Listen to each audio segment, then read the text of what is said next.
Good morning. আছি দিল্লিতে, যাব লন্ডন। এখন বাজে ভোর 5টা, 4টে নাগাদ পৌঁছে যাব লন্ডনে। তো আমি এখন আছি দিল্লি এয়ারপোর্টে। দিল্লি এয়ারপোর্ট খুব বড় এয়ারপোর্ট, আর এখান থেকে সারা পৃথিবীর প্লেনই পাওয়া যাবে। তো আমি এখন যাচ্ছি লন্ডন। লন্ডনে নেবে আপনাদের আমি বলবো, এটা ইউরোপের নার্ভ সেন্টার হলেও বাঙালির হার্ট সেন্টার। লন্ডনের সঙ্গে আমাদের লাভ অ্যান্ড হেট রিলেশন। দীর্ঘ স্বাধীনতা সংগ্রাম ছিল ব্রিটিশ রাজের সঙ্গে। আবার এই লন্ডন থেকে 150 বছর আগে প্রথম ব্যারিস্টারি পাশ করে আসেন মনমোহন ঘোষ, আর প্রথম FRCS করে আসেন ডাক্তার বিধানচন্দ্র রায়। আমার ফ্লাইট দিল্লি হয়ে নেমেছে লন্ডনে। হিথ্রো এয়ারপোর্টে নামার কথা ছিল, কিন্তু গ্যাটউইকে নেমেছে। গ্যাটউইক থেকে এখন যাব ভিক্টোরিয়া পোর্ট স্টেশন।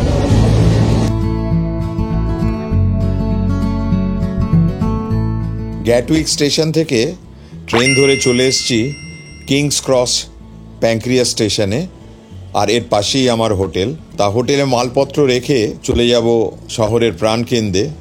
ওখানে হপ অ্যান্ড হপ আপ বাস ধরে শহরেরটা একটু ঘুরে দেখাবো আপনাদের।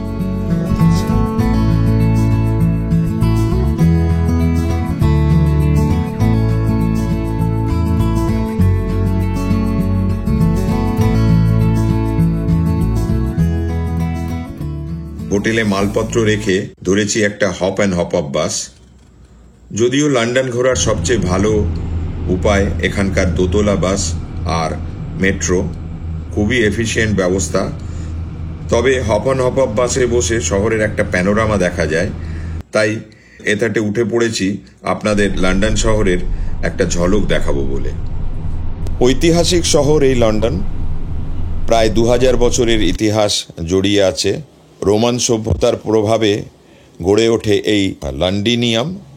রোমানরাই তৈরি করে এখানকার রাস্তাঘাট, বাড়িঘর। এগুলো ছিল লন্ডন ওয়ালের অংশ হিসাবে। এরপর বহু ঘাত প্রতিঘাত আর যুদ্ধর মধ্যে দিয়ে যেতে হয়েছে ব্রিটিশদের, যার মধ্যে সবচেয়ে দীর্ঘ ছিল ফ্রান্সের সঙ্গে যুদ্ধ। এই যুদ্ধে ইউরোপের সব দেশগুলো জড়িয়ে পড়ে। এরপর 1714 থেকে জর্জিয়ান যুগ শুরু হয়। এই সময় ইংল্যান্ডের প্রচুর উন্নতি হয়। ইন্ডাস্ট্রিয়াল রেভলিউশনের পর ভিক্টোরিয়ান এরা লন্ডনের প্রচুর উন্নতি সাধন করে। এটা ইংল্যান্ডের রাজধানী হিসেবে লন্ডনকে সারা পৃথিবীতে পরিচিত করেছে।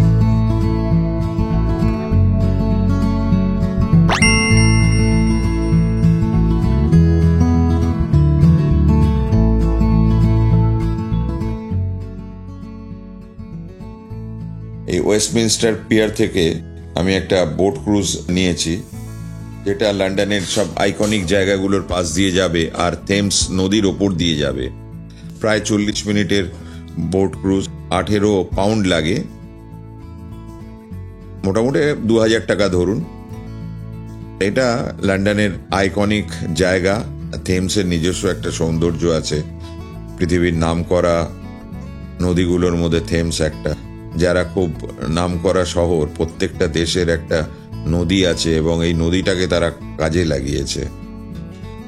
তো আমাদের এই লন্ডনেও এই বোটটা আমরা নিয়েছি, এর আইকনিক জায়গাটার একটা আধ ঘন্টার ভিউ পাবো বলে। তো এখন আমরা বিভিন্ন জায়গার পাশ দিয়ে যাচ্ছি, যেরকম বিগ বেন দেখতে পাচ্ছেন। এছাড়া রয়েছে Tower Bridge, Saint Paul's Cathedral দেখা যাচ্ছে, London Eye, Tower of London. আর এই টাওয়ার ব্রিজের ভেতর দিয়ে যখন বোটটা যায় ভারী সুন্দর দেখতে লাগে। তাছাড়া লন্ডনের যে বিখ্যাত দ্য শার্ড, যে সবচেয়ে উঁচু বিল্ডিং, সেটাও আমরা দেখতে পাচ্ছি ইয়ে থেকে। শার্ড হচ্ছে লন্ডনের একটা ভিউও করা আছে, শার্ড থেকে ভিউও পাওয়া যায় লন্ডনের। তবে সবাই লন্ডন আই থেকেই ভিউ দেখা পছন্দ করেন।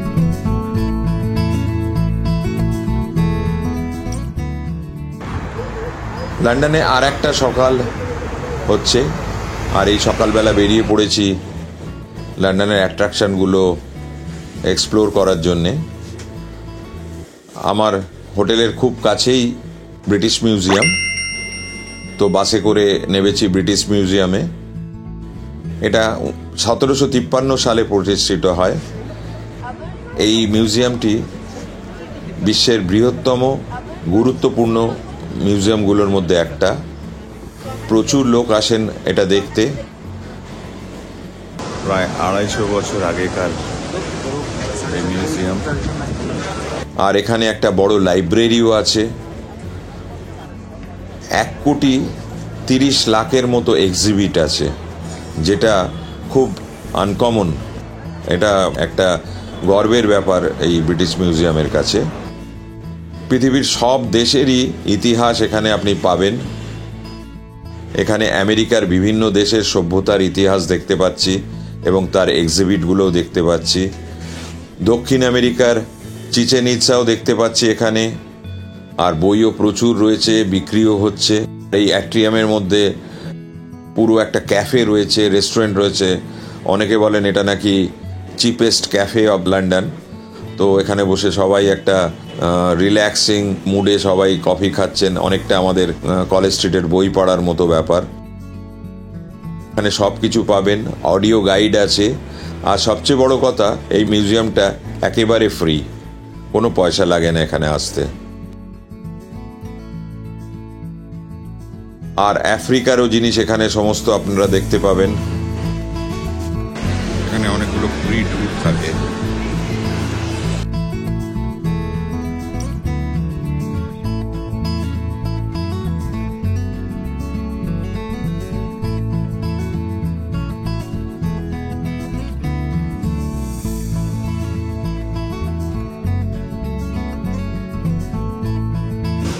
অ্যাজটেক বা মায়াদের সভ্যতা খুব পুরনো না হলেও সভ্যতার ইতিহাসের একটা জায়গা করে নিয়েছে নর্থ আমেরিকার মেক্সিকো পার্টে।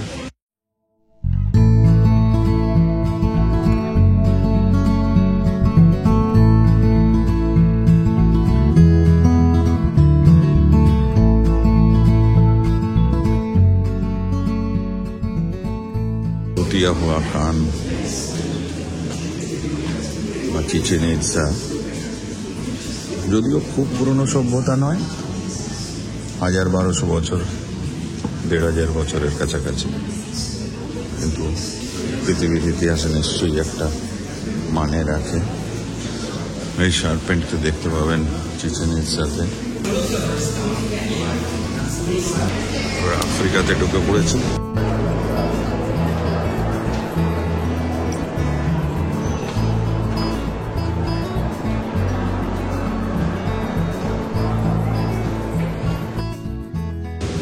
আফ্রিকা বললে আমাদের কাছে একটা অদ্ভুত দেশের কথা মনে হয়, কি একটা বিস্ময় লুকিয়ে আছে।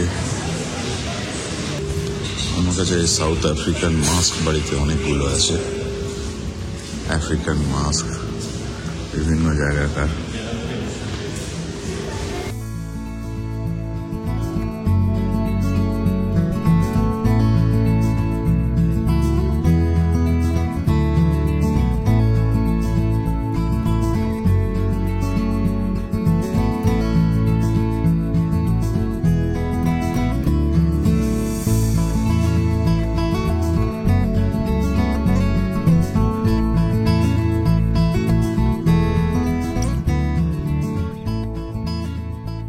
স্থাপত্য, শিল্পকলা সব কিছুই দেখা যাচ্ছে।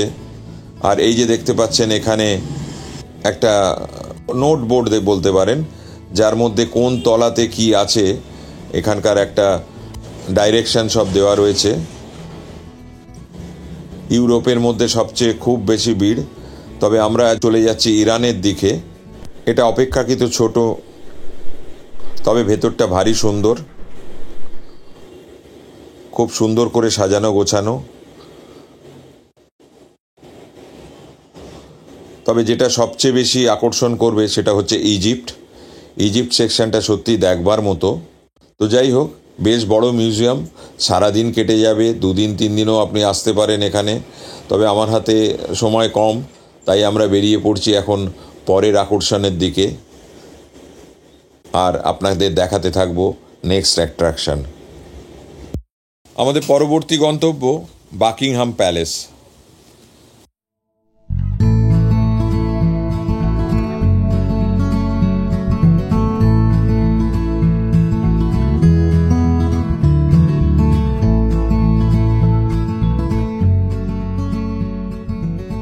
এটা একটা আইকনিক জায়গা, এর ছবিও আপনারা বহু জায়গায় দেখেছেন। ইংল্যান্ডকে যখন রিপ্রেজেন্ট করা হয়, কোথাও বিগ বেন, কোথাও বাকিংহাম প্যালেস দেখাই যায়। তো এই জায়গাটা ভীষণ পপুলার, তার কারণ হচ্ছে এখানকার চেঞ্জ অফ গার্ডস। প্যালেস যত না পপুলার, তার চেয়ে এই গার্ডেদের যে চেঞ্জ ওভার হয় এটা অনেক বেশি পপুলার। তো সবাই আসেন মেনলি এই চেঞ্জ অফ গার্ড দেখার জন্যে। তো এর আগে আমি এসেছি ভেতরটা দেখার জন্যে, কিন্তু সবাই দেখেছি ওইটাই বেশি উপভোগ করেন, চেঞ্জ অফ গার্ডস। তবুও একটা ছোট্ট করে বলি, বাকিংহাম প্যালেস আপনারা দেখতে পাচ্ছেন সামনে। এই প্যালেসের সামনে রয়েছে বিশাল বাগান। এটা লন্ডনের একটা জমকালো প্রাসাদ।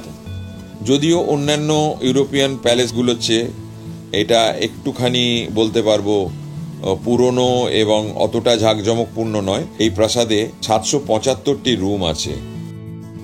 এখন ঘড়িতে 11টা বাজে। চলুন আমরা এখন দেখতে যাব চেঞ্জিং অফ গার্ডস। এটা খুবই জনপ্রিয়, প্রতিদিন হাজার হাজার মানুষের ভিড় হয়।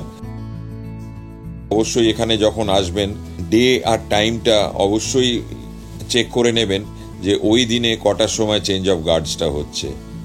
আমরা এবার বেরিয়ে পড়ব এর পরের অ্যাট্রাকশনে যাওয়ার জন্যে। উঠে পড়েছি হপ অন হপ অফ বাসে। আজকে যাব টাওয়ার অফ লন্ডন। এটা খুব বিখ্যাত জায়গা, আপনারা সকলেই জানেন। এখানে আমাদের সেই বিখ্যাত কোহিনূর হীরাটি রয়েছে। তো এখন আমরা এসে পৌঁছে গেছি টাওয়ার অফ লন্ডনে, ঢুকে পড়েছি এর ভেতর। টাওয়ারটাকেও আমরা দেখতে পাচ্ছি। টাওয়ার অফ লন্ডন 1078 সালে নির্মিত হয়েছিল। এর মধ্যে শুধু 34টির প্রাসাদও ছিল না, ছিল নিরাপত্তা রক্ষীর জন্য কারাগার, রাজবন্দী এবং রাষ্ট্রদ্রোহীদের রাখা হতো যেখানে। টাওয়ার অফ লন্ডন ইংল্যান্ডের রাজমুকুট, অন্যান্য রাজকীয় জুয়েলস সংরক্ষণ করে রাখা হয়েছে। এই জায়গাগুলো দেখতে প্রতি বছর লক্ষ লক্ষ পর্যটক আসেন। ক্রাউন জুয়েলসের মধ্যে বিখ্যাত হলো কোহিনূর ডায়মন্ড আর ইম্পেরিয়াল স্টেট ক্রাউন। পুরো জায়গাটা ঘুরতে বেশ সময় লাগে এবং বেশ ভালো লাগে, কারণ এটা প্র্যাকটিক্যালি একটা ফোর্ট বা দুর্গ। এটা লন্ডন ব্রিজেরও খুব কাছে, আর এইখান থেকে ভারী সুন্দর দৃশ্যও দেখা যায়। এর ভেতরের প্রচুর দর্শনার্থী রয়েছে। তবে আমি ভেতরে ঢুকেছি টিকিট কেটে। একটা কথা, এই কোহিনূরকে অনেক দূর থেকে দেখা হয়, ওখানে ছবি তুলতে দেওয়া হয় না। তো কোহিনূরটাকে দেখে আমার খুব একটা পছন্দ হয়নি, এটা কাঁচের টুকরোই মনে হচ্ছিল, যদিও সাইজে বড়। তো যাই হোক, আমরা তো হীরের জহুরি নই, সুতরাং আমাদের কাছে ওর কোনো দাম নেই। কিন্তু এই জায়গাটি আমার খুব সুন্দর লেগেছে। এখানে আবার আমরা চলে যাব। এর পাশেই রয়েছে লন্ডন আই। এই লন্ডন আই এখানকার একটা 360 ডিগ্রি প্যানোরামা দেখায়, যেটা টেমস নদীর ধারে। ভারী সুন্দর জায়গায় এটার পজিশন আছে এবং এটা 2000 সালে তৈরি হয়। এটাকে ওই সেকেন্ড মিলেনিয়াম হিসেবে একটা পরিচয় ছিল। আর এর উচ্চতা প্রায় 130 মিটার। আর এর ভেতরে সম্পূর্ণ গ্লাস দিয়ে তৈরি ডোর আছে, যেখান থেকে 25 কিলোমিটার অবধি দূরের জায়গাগুলো দেখতে পাওয়া যায়। তো এটা লন্ডনের 360 দেখার সবচেয়ে সুন্দর জায়গা, কারণ লন্ডনে বেশি স্কাই স্ক্র্যাপার নেই। এখান থেকে সবকটা বিল্ডিংয়েরই ছাদগুলো দেখা যায়। তবে লন্ডন আই খুবই এক্সপেন্সিভ। এর টিকিট মূল্য প্রায় 2500 টাকা মতো। একটা রাউন্ড কমপ্লিট করতে আধ ঘন্টার মতো সময় লাগে। এখানে ডিনার করারও জায়গা আছে রাত্রিবেলায়। এই ফেরিস হুইলস আপনারা সব জায়গায় দেখতে পাবেন। এর যে প্রবেশ মূল্য সব জায়গাতেই কিন্তু মোটামুটি একই রকম। আমরা এবার বেরিয়ে পড়ব এর পরের অ্যাট্রাকশনে যাওয়ার জন্যে।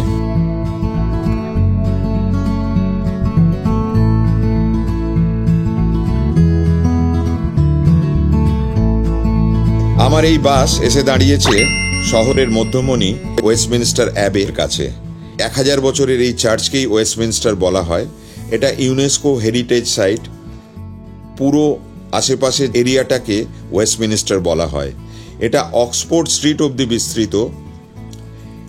এটা ব্রিটিশ রাজতন্ত্র আর ডেমোক্রেসির পীঠস্থান। সারা পৃথিবীর বহু জায়গাতেই ছিল এদের শাসন। এটা লন্ডনের একটা আইকন।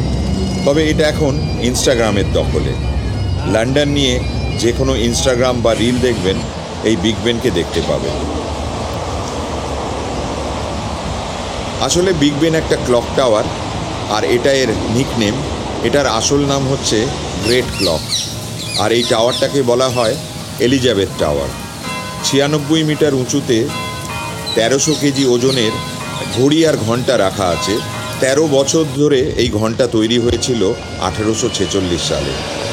এটা এখনও বেজে চলেছে, যদিও 1958 সালে এটাকে রেনোভেট করা হয়। 334টা সিঁড়ি বেয়ে ওপরে ওঠা যায়, তবে এন্ট্রি পেতে 6 মাস সময় লাগবে। এর পাশেই আছে ওয়েস্টমিনস্টার।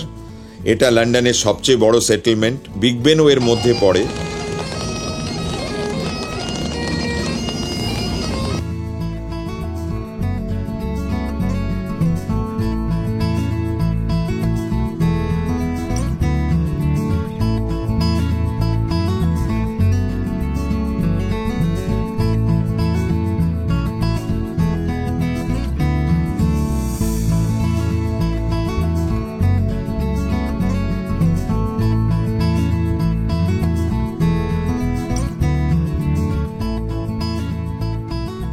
এখন যাচ্ছি সেন্ট্রাল লন্ডনে। সেন্ট্রাল লোকেশনের জন্য নয়, এটা শহরের মধ্যমণি। এখানে রয়েছে 3 টেক্কা: Trafalgar square, Leicester square, Piccadilly circus. এই 3টে খুব কাছাকাছি, 3টেই 500 মিটারের মধ্যে, আর এর মাঝখান দিয়ে চলে গেছে চেরিং ক্রস রোড। এই 3টে জায়গায় লন্ডনের আমোদ প্রমোদ কেন্দ্র বা হ্যাং আউট প্লেস।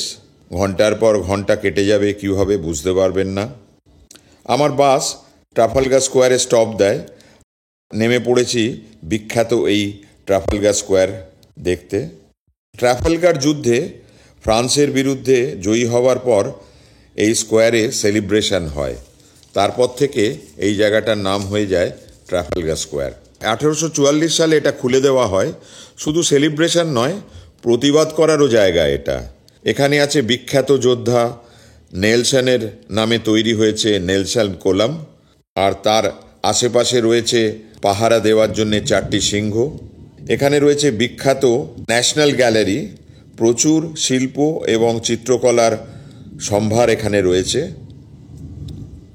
তবে এই পুরো জায়গাটা বলতে পারেন যে একটা পাবলিক স্কোয়ার এবং লোকের বেড়ানোর জায়গা, আনওয়াইন্ড করার জায়গা। সবাই এখানে রিল্যাক্স করছেন যতক্ষণ না এই পার্কটা কোনো সেলিব্রেশন বা প্রতিবাদ সভা এসে দখল করে নিচ্ছে। এই বেড়ানো আর ঘোরাফেরার ফাঁকে একটা লন্ডনের ওল্ড আইকন দেখিয়ে রাখি। এটা হলো একটা টেলিফোন বুথ। এর রংটা লাল, প্রায় 100 বছরের পুরনো কনসেপ্ট। আজও চলছে মডার্ন যন্ত্র নিয়ে। প্রাইভেসির ব্যাপারটা বেশ ভালো লাগে। ইনস্টাগ্রামে এটা খুব ব্যবহার করা হয়। ল্যান্ডমার্ক হিসেবেও এটা খুব কাজে লাগে। একদম পাশেই রয়েছে পিকাডিলি সার্কাস।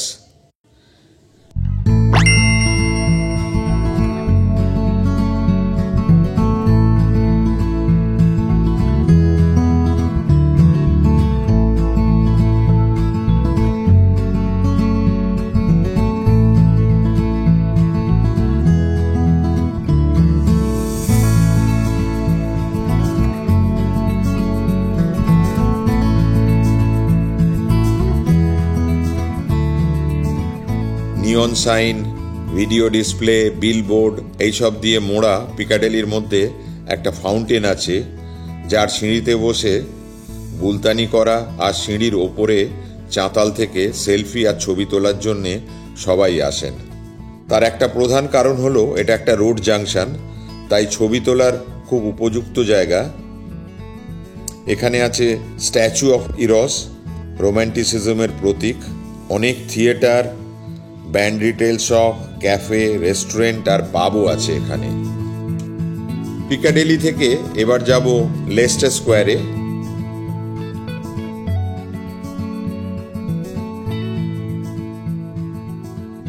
এটা সেন্ট্রাল লন্ডনের আর একটা আকর্ষণ। এখানে তুলনামূলক ভিড় কম। এটা খানিকটা লেড ব্যাক স্কোয়ার। অনেক থিয়েটার হল আছে, বসার সিটও অনেক আছে। অনেকে মাঠেও বসে আছেন। পার্কে আছে শেক্সপিয়ারের স্ট্যাচু।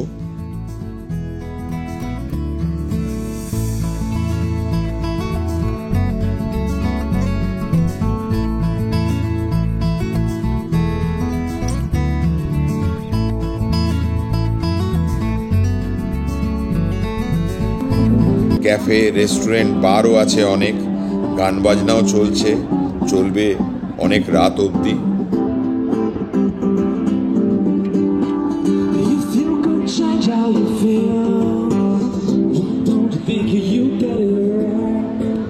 লেস্টারের পাশেই পিকাডিলি, আর পিকাডিলির পাশেই রয়েছে চায়না টাউন।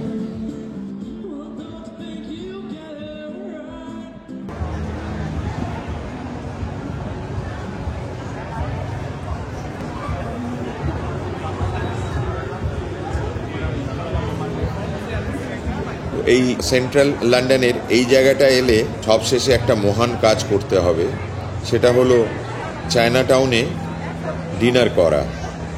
অনেকে বলেন এটা সাইনো ইংলিশ কুইজিন। জায়গাটার অ্যাম্বিয়েন্স মুগ্ধ করার মতো। আলো দেয়া সাইকেল রিক্সা চলছে জয় রাইড করার জন্যে, আর পুরো রাস্তাটা চাইনিজ ল্যান্টার্ন আর আলো দিয়ে সাজানো।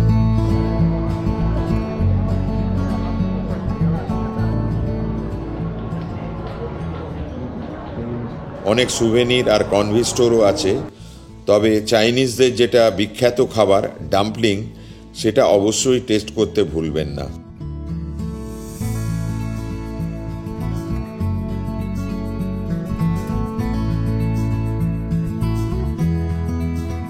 সিধে হলো চায়না টাউন, বাঁদিকে হলো পিকাডিলি, ডান দিকে হলো লেস্টার,